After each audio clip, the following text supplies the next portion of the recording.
In the name of the Father, and of the Son, and of the Holy Spirit. Amen. Friends, please be seated. Gaudete in Domino semper. Rejoice in the Lord always. The third Sunday of Advent is called Gaudete Sunday because it is the Sunday of rejoicing. Now, Advent is a penitential season.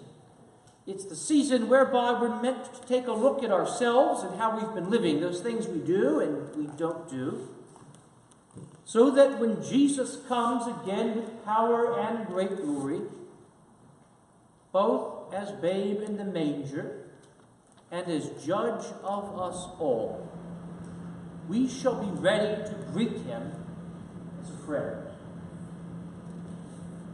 Seems kind of a curious thing to be rejoicing about, that Jesus is coming as judge, doesn't it?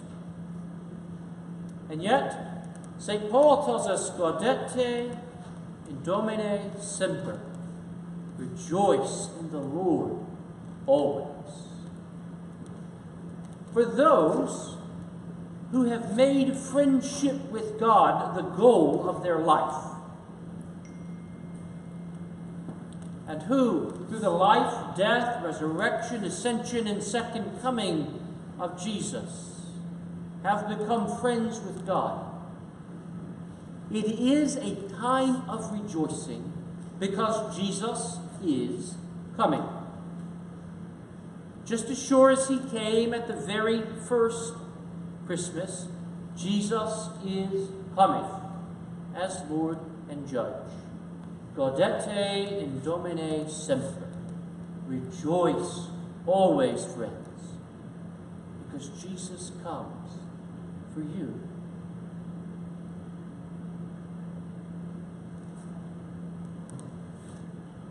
Penitence and penitential seasons are meant to be joyful because they're about becoming better friends with God, so that you'll be ready when Jesus comes.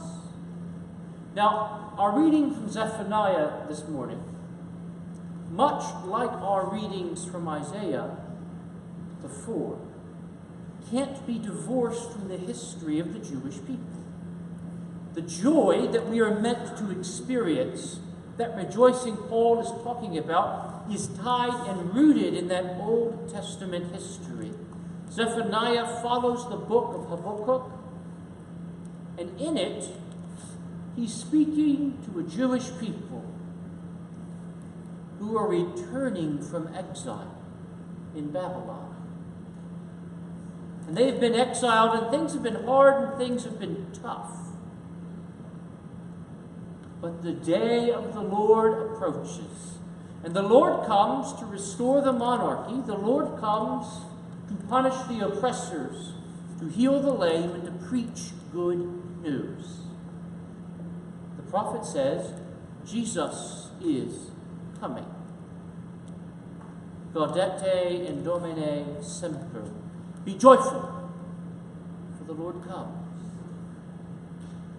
And so, on their journey back, even in the midst of sorrow and hardship and oppression,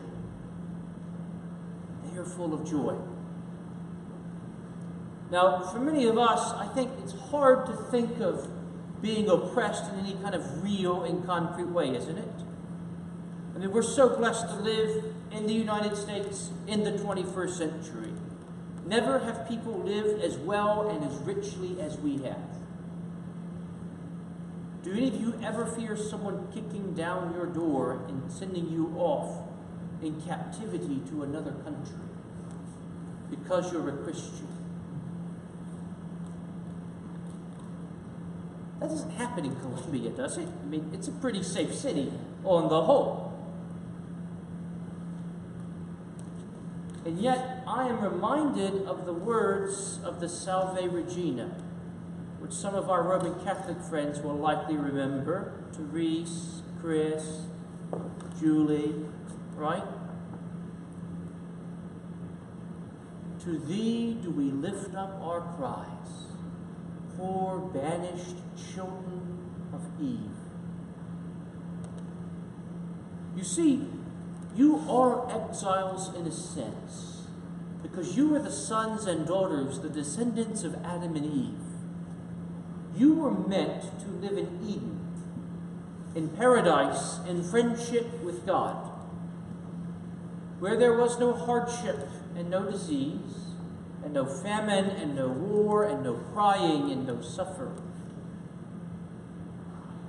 And yet our disobedience took us far from God, and we were banished from Eden. But Gaudete and Domino, semper. Rejoice in the Lord always, because the Lord is coming. Rejoice, because Jesus comes for you, so that when he appears again, you might find your way back into paradise and into that perfect friendship with God.